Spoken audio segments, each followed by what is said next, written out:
جنوبی پنجاب کے شہر کھانیوال کے نواحی علاقے 4210 میں ایک ایسا واقعہ پیش ہے جس سے زمین بھی کانپ اٹھی۔ 5 سالہ ننھی معصوم بچی کے ساتھ وحشی درندہ صفت انسان نے زیادتی کی۔ بچی کے شور و ویلا پر اہل علاقہ جمع ہو گئے۔ بچی کی حالت تشویشناک ہونے پر ڈسٹرکٹ ہسپتال منتقل کر دیا۔ مکمل تفصیلات بھی آپ سے شیئر کرتے ہیں۔ 5 سالہ ننھی بچی مبینہ زیادتی کا شکار ہوئی۔ ملزم نے ننھی بچی کو اغوا کے بعد جنسی زیادتی کا نشانہ بنایا۔ اطلاع ملنے پر ریسکیو ٹیمیں موقع پر پہنچ گئیں۔ بچی کو تشویشناک حالت میں ڈسٹرکٹ ہیڈ کوارٹر ہسپتال منتقل کر دیا۔ واقعے کی اطلاع پر ڈسٹرکٹ پولیس افیسر نے فوری طور پر ٹیمیں تشکیل دیں۔ SHO تھانہ صدر سعد بن سعید نے موقع پر پہنچ کر سفاک وحشی درندہ صفت انسان ملزم کو گرفتار کر کے قانونی کارروائی شروع کر دی ہے۔ SHO تھانہ صدر سعد بن سعید کہنا ہے کہ ملزم کے خلاف FIR درج کی جا رہی ہے۔ بچی کے والد نے میڈیا سے گفتگو کرتے ہوئے کہا کہ جی میری بچی ہے تقریباً 5 سال کی، وہ گلی میں کھیل رہی تھی تو ایک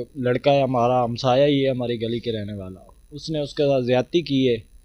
تو ہم نے 15 کال کی تھی، پولیس پہنچ گئی تھی موقع پہ، گرفتار ہو گیا ہے۔ تو ابھی ہم ادھر میڈیکل کروا رہے ہیں۔ تو ہم چاہتے ہیں، حکومت سے ہماری اپیل ہے کہ وہ اس کو قرار واقعہ سزا ملے تاکہ لوگوں کو عبرت کا نشان بنائیں اس کو کہ لوگ آئندہ کسی بچی کے ساتھ ایسی زیادتی نہ۔ شہریوں نے اعلیٰ حکام سے مطالبہ کیا ہے کہ ملزم مظہر عباس کو سرعام سزا دی جائے۔